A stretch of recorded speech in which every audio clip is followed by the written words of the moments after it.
WECT News begins now with breaking news. And we are actually following a pair of breaking news stories at this hour. A massive fire has torn through a condo complex in Carolina Beach, and another U.S. Capitol police officer has died after an attack. Good evening, everyone. Thanks for joining us. And we're going to begin in Carolina Beach, where we have live team coverage from WECT's Kendall McGee and Zach Solon. Now, they have talked with town leaders about the damage done by the fire and with some neighbors and residents who escaped the flames and the smoke. But we're going to start with Kendall, the first on the scene this afternoon, and just listen to the mayor and the fire chief talk about the damage. Now, Kendall, they said some people had to jump from their balconies to escape from the fire and the flames?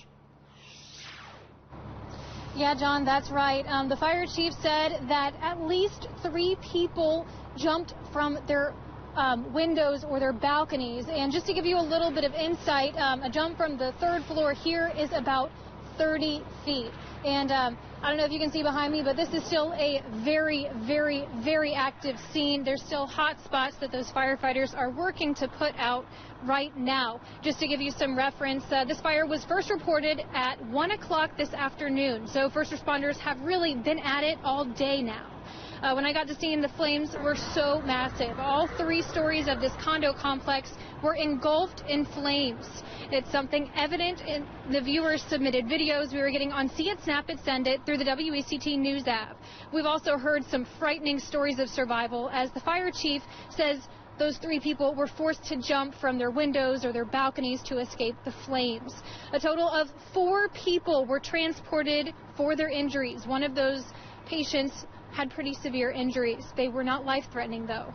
A couple of firefighters were also injured, too. Those were minor things, though, like hand injuries and smoke inhalation.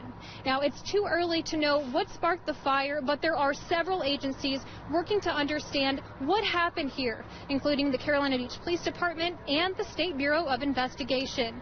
The entire building, 12 units in all, are a total loss. It's still unclear exactly how many people are now forced to find a new place to live, but there is help on the way for some of those residents.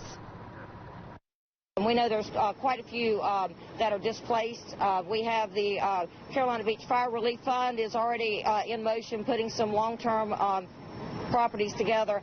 Our community is known for pulling together and taking care of our citizens, and we will do that as well. The town of Carolina Beach will be available to our citizens to take care of their needs as needed. There's definitely just such a strong community spirit here in Carolina Beach. And John, this is definitely a developing story. We still have a lot of details to gather, and we'll be sure to bring you those updates on air and online on WECT.com. And the fire breaking out on a gusty, windy day didn't help the firefighting efforts at all today either, Kendall. Thanks so much. Neighbors seen running to safety at some points today. Lanita sent us this video through See It, Snap It, Send It, appearing to show a woman holding a child running to escape the flames and the smoke. The size and the force of the flames captivating the entire community on Pleasure Island. People stopping what they did, watching what was going on. Faith Hart and Cassie Haig sent us these pictures and video from the shopping center not far from where that fire broke out. And our team coverage continuing now with WECT's Zach Solon. Now, Zach, you talked with some of the residents of the complex and some neighbors. What did they have to say to you?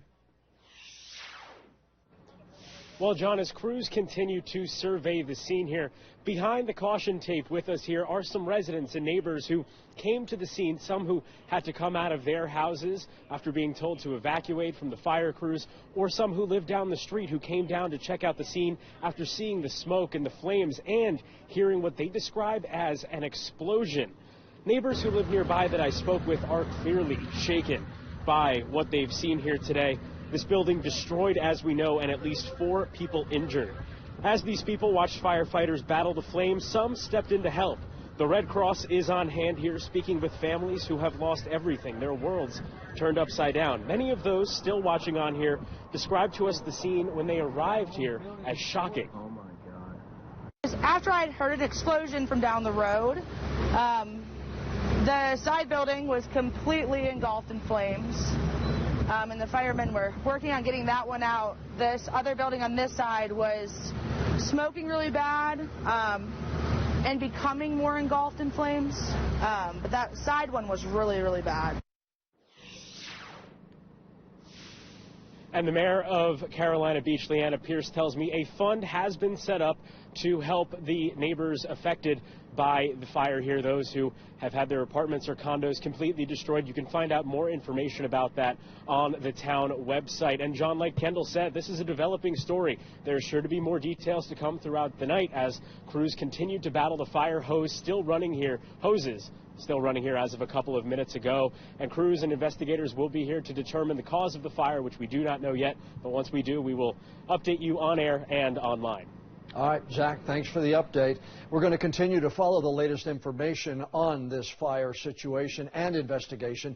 Download the WECT News app, turn on breaking news alerts. It's free in your app store for iPhone or Android devices. And if you go to the stories on our website and news app, you'll see several pieces of video sent to us from viewers showing the flames and the smoke pouring from that condo complex earlier this afternoon. Heightened security has returned to the U.S. Capitol after a man hit and killed a police officer and then rammed his car into a barricade outside the building. Tonight, you're looking at a live picture outside the Capitol building in Washington, D.C. Now we go to Alice Barr with our update on the investigation. For the second time in less than 3 months, a U.S. Capitol police officer has died in the line of duty. Officer William Evans had been with the department for 18 years. Investigators say he and another officer were hit by a car, the driver ramming into them and then a barricade at a security checkpoint outside the Capitol. The Capitol Police acting chief says the suspect, identified as 25-year-old Noah Green of Indiana, then jumped out of the car with a knife. The suspect did start lunging toward U.S. Capitol Police officers, at which time U.S. Capitol Police officers fired upon the suspect. That suspect pronounced dead at the hospital. Investigators say he was not known to the Capitol Police. They're searching for a motive. Congress is in recess, so lawmakers were not here. The acting chief of D.C. Metropolitan Police says the threat appears to have passed, and a lockdown at the Capitol was lifted after roughly 2 hours. At this time, it does not appear to be an ongoing threat. Obviously, we're in the very early stages of our investigation. Coming so soon after the January 6th siege, when an angry mob stormed the Capitol, killing one officer. The incident is a devastating blow to the beleaguered Capitol Police Department. This has been an extremely difficult time for U.S. Capitol Police after the events of January 6th. And now the events that have occurred here today. So I ask that you keep our U.S. Capitol Police family in your thoughts and prayers. A burst of violence underscoring the ongoing risk to this building and the men and women sworn to protect it. In Washington, Alice Barr, NBC News. President Joe Biden in a statement says he and the First Lady are heartbroken, and they have offered their condolences to Capitol Police Officer William Evans' family. The president is not at the White House. He is at Camp David, where they are planning to spend the Easter weekend. It is the latest case of sex crimes allegations against an educator in the New Hanover County school system. The assistant principal at Noble Middle School, and a former teacher at New Hanover High, arrested and charged with 2 crimes against a student. Following his arrest and subsequent release from jail, police responded to a 911 call and found David Bostian dead at his home. WECT's Michael Prats is following the story tonight. Bostian was arrested and charged with 2 sexual offenses, according to the New Hanover County Sheriff's Office. The alleged victim went to the Sheriff's Office yesterday with claims the two had a relationship for about 2 years in the early 90s. She was a 16-year-old student at New Hanover High School at the time, and Bostian was a teacher. Just a few hours following his release from the New Hanover County Jail, 911 received a phone call to Bostian's home. When police arrived, he was pronounced dead. Stephanie Walker of the New Hanover County Board of Education released a statement on the situation saying, "Tragic day today in so many ways. My heart is with the victims and families. Real discussions must be had about what these tragedies mean for our district. Today's events speak to decades-long issues we as a district need to face. It is my hope that we can." The Hanover County school system also issuing a statement late this afternoon saying they would provide crisis counseling today for students and staff members at Noble Middle School. Another death investigation underway after police found a man unresponsive at Wrightsville Beach. They responded to the beach access number 40 at the south end of the island near Albright Street. The man's brother reportedly called 911 to make the report. Crews took the man to the hospital where he died. No word yet on a possible cause of death. COVID-19 clusters identified at UNCW. What we know about the outbreak. Still ahead.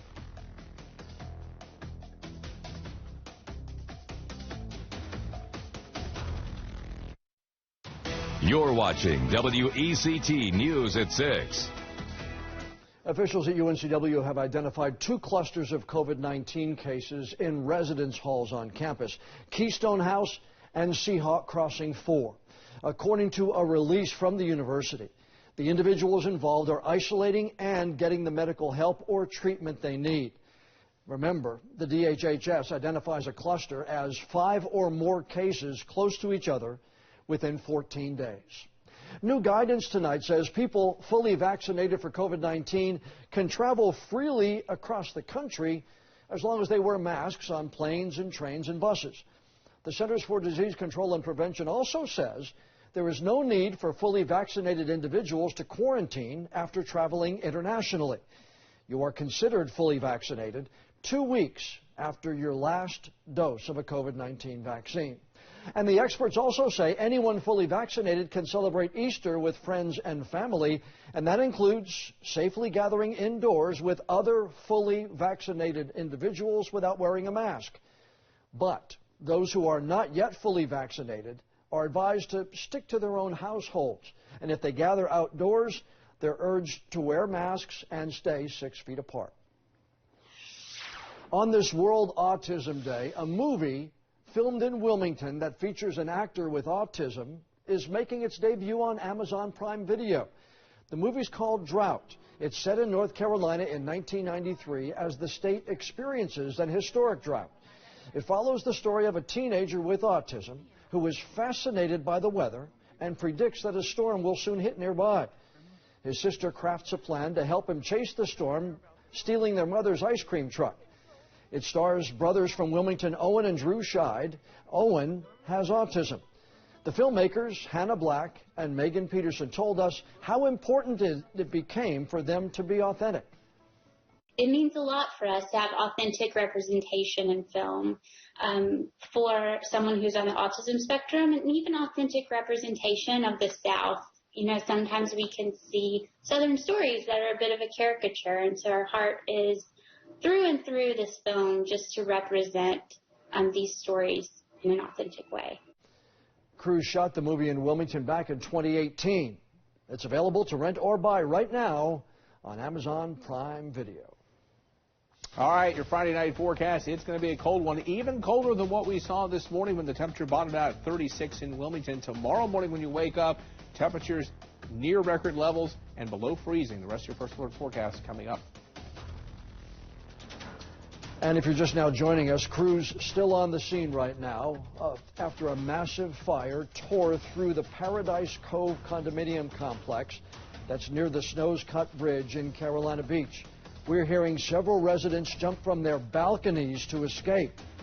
4 people are hurt, 2 buildings destroyed, another one damaged. The Red Cross tonight helping those who need another place to live. First Alert Weather is sponsored by Wilmington Funeral and Cremation.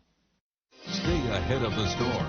This is your First Alert Weather forecast. All right, as a reminder, freeze warning in effect for all of southeastern North Carolina for tonight and into your Saturday morning. You can see that unlike yesterday when the freeze warning was only for part of the area, this time it is the entire area.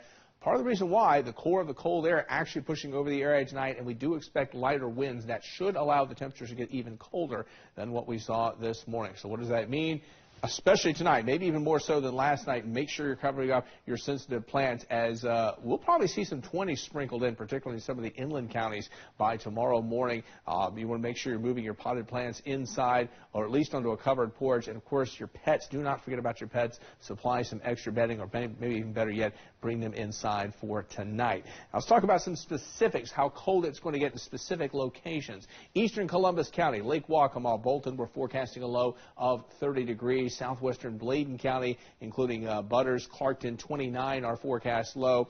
In parts of Pender County, around the Black River Basin, 29, our forecast low. Around Curie, Hampstead, 30 for the overnight low. Southern New Hanover County, about 31 for the low. And Southern Brunswick County bottoming out at 31 degrees tonight. Downtown Wilmington, 30 degrees, our forecast low. So pretty much everybody dropping below the freezing mark. Winds light enough that frost could be an issue.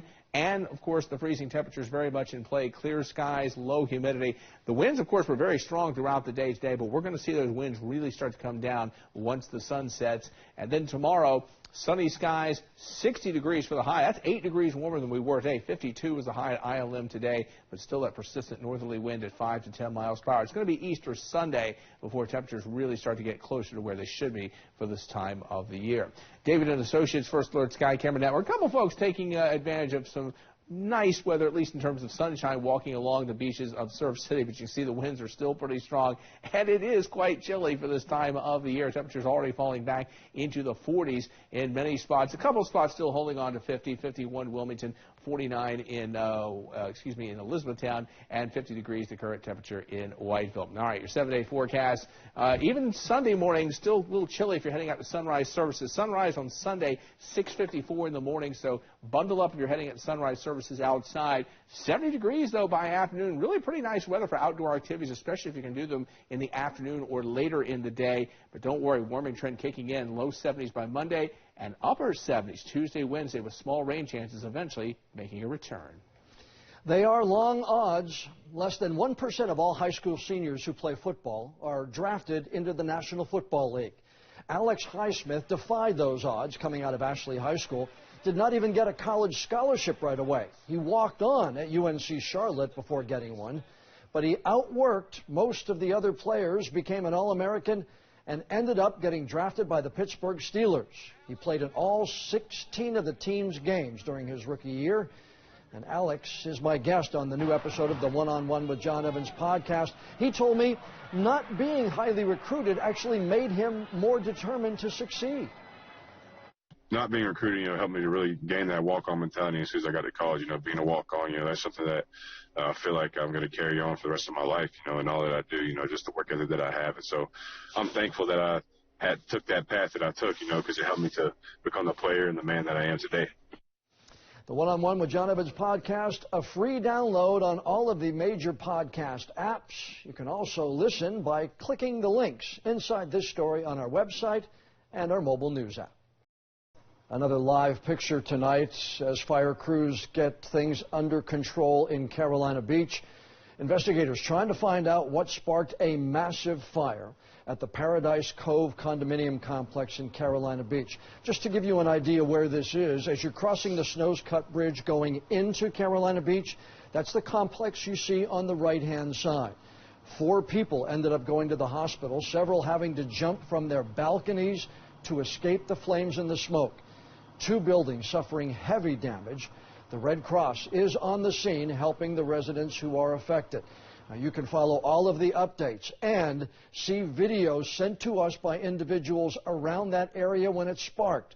Go to WECT.com and the WECT mobile news app. Sign up for breaking news alerts so you can get notifications right to your device of any updates. And we'll continue our team coverage coming up tonight at 11 o'clock. Of course, one thing that probably didn't help, the very breezy conditions that we saw, winds gusting over 20 miles per hour throughout the afternoon. Those winds will quickly come down, but the downside, clear skies, light winds, that allows temperatures to drop below freezing across all of southeastern North Carolina tonight. So a freeze warning in effect. Sunny and 60 tomorrow, but after a chilly start on Sunday, we bounce back to 70 and a big warming trend after that. Have a great Easter weekend, everybody.